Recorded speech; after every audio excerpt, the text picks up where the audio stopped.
morning. Thank you so very much for joining us on Sunrise on Soul Television this Friday afternoon. Oh, what a weekend. Plans are already lined up. It's such a pity that some people will not be able to partake fully in this plan because for some reason they decided they should allow, the code get to them. And now when they speak, you can actually tell that these people are somewhat a bit under the weather.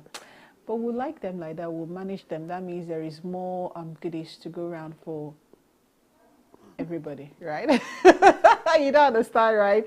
And let's meet Laura. Maybe you get to understand. Good morning, Laura. Amaka, good morning. How are you? Very well, thank you. But I don't know who is having the code, whether it's me or you, because when you say it's a very good afternoon, and it's just barely past 8 or to 9. Please, I need to ask the people in the other side of the... Did I say good afternoon today? You said it's a very good afternoon this Friday. I'm prophesying now. If that was what I said, that means I'm already in the future. I'm prophesying that the rain will not fall this afternoon. Amaka, good, thank God, though. She's not a scientist. It is well. Yeah, it's well. All right, and that's our way of welcoming you this Friday morning. Is TIGF. Yes, thank God it's Friday. Another beautiful day. The weather is calm, even though I'm a little bit under it. But then, what can we do? Under the rain and in the sun, we must come to work. So, we thank God for another day. And today we're going to be starting with the newspaper headlines. And Amaka will be telling us what's happening out there in our national dailies. And after that, we take a bit of a break and come back after the news. And then from there, we'll be having interviews today. We'll be talking on enterprising, how enterprising is Ebonyi youth and all that. And we'll be having some person to talk about standardization of the products. So we just have to roll it from there. Please don't mind my voice, it's a bit coarse, but then manage it like that. My name is Laura. So let's get back to Amaka with trending newspaper headlines. All right, no, for today we'll pardon you. Whatever you say is fine. Right, yeah. Okay, so let's look at what the papers are saying this morning on the front pages, basically just the front pages of what the Nigerian newspapers are saying. We have Daily Trust, we have The Punch, we have the Daily Times, we have Guardian, and then we have Vanguard, and we have This Day. But we'll begin with Daily Trust. What are on the front pages of Daily Trust? The private side of Buhari by children. That's what is written actually there in very, very bold. And then 36 commissioners oppose Senate Electricity Bill Amendment. Senate Electricity Act Amendment Bill. Let's move over now to The Punch. Shocking surge. Electricity subsidy jumps 220% to 2 trillion naira. That is what is on The Punch. ADC kickstarts 2027 manifesto drive. That's a very interesting story that we'll just take a brief look at.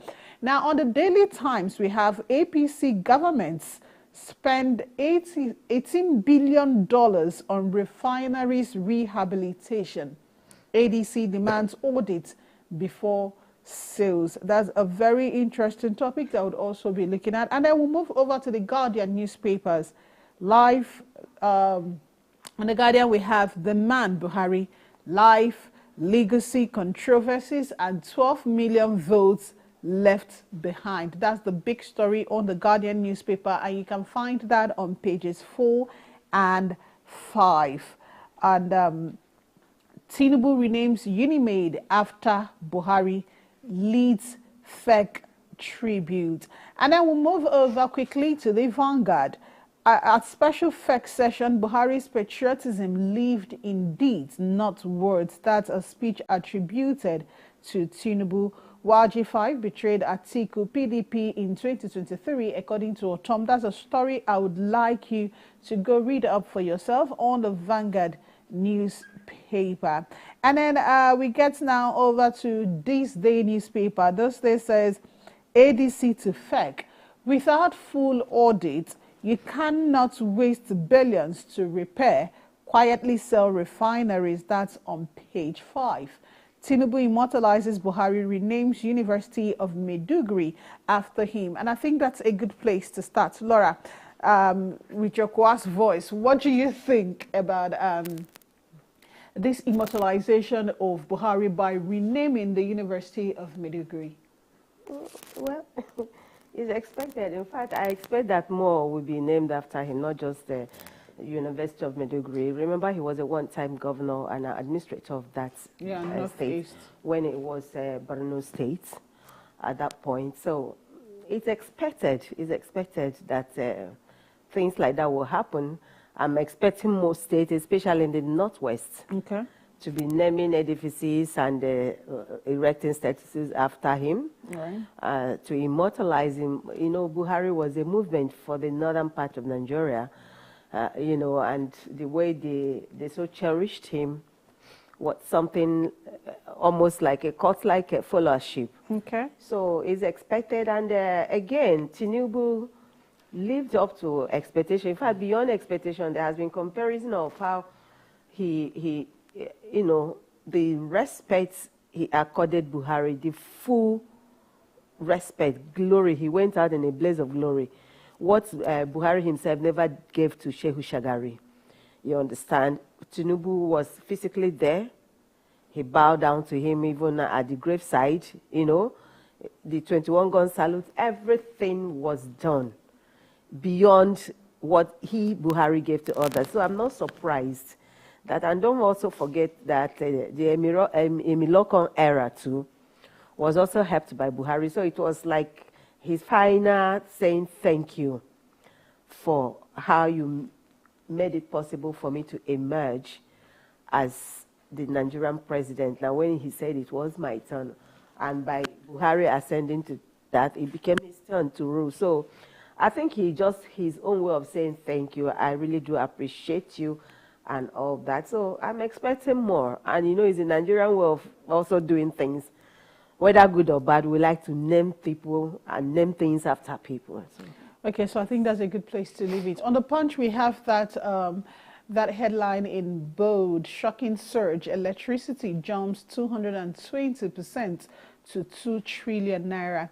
Now, as of 2023, the electricity bill subsidy was 610 billion naira in 2023.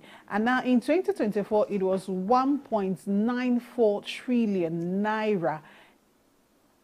That's a huge jump. Now, despite a Band A tariff increase in April 2024, most consumers continued paying 2022 level rates. That means what we are paying was, you know, what was in 2022. That's what we kept paying. Why, you may ask? Because the federal government took care of the shortfall. That means for everything that you paid, even though you're a Band A customer, there was still a shortfall, a major shortfall that the federal government took care of.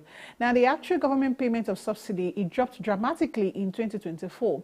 Only 371 million naira was paid, showing a worrying gap between approved subsidy and disbursement. Yeah, so it's very likely that we had this full payment, you know, approved for payment, but not the full money was not actually paid.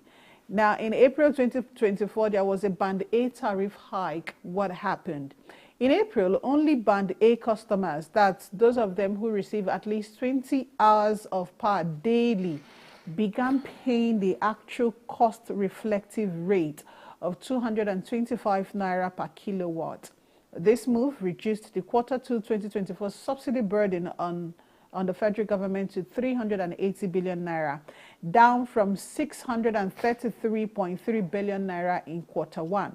However, over 85% of Nigerian electricity consumers are in bands B to E and still benefit from the subsidized rates, hence the massive fiscal pressure it remains.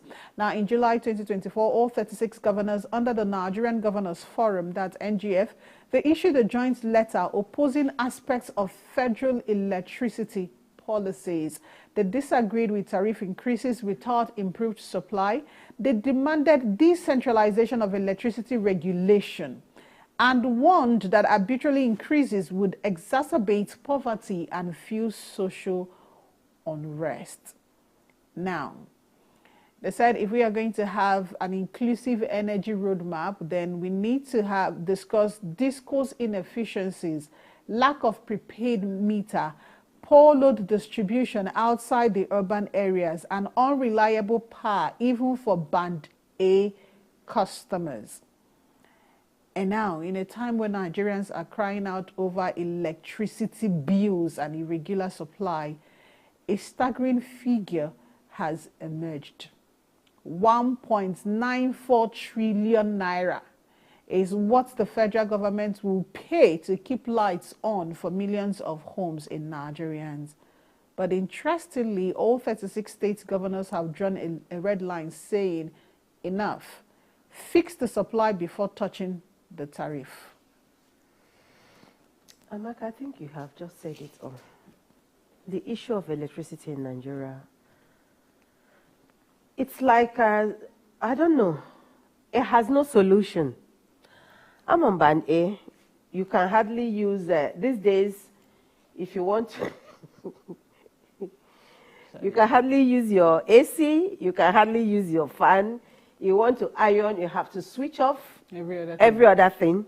You want to use your AC, you have to switch out every other thing. And the amount we are paying is staggering, you understand. For, I don't know, if you have 2-3 ACs in your house, you are in big trouble. And they are telling us that government will still have to pay this amount. How? Where is all the money we are paying? And you know the funniest thing from what you just, the analysis you just gave us now, if we still have those who are from Band B to E, how much are they really paying? And you find out at the end of the month, the kind of, you know, bills they give to those people, especially if you don't have meter at all. They tell your marketers just comes and yanks any kind of bill for you, and you have no choice but to pay. And for those of us who are on Band A, oh my God, we are not even getting the so-called 20 hours of light. You understand? But the only joyful thing there is that, well, if they like, well, let them bring the light. If they don't bring it, your meter will not be reading. Share? That's the only advantage. But as for the amount we are paying, Amaka, is backbreaking.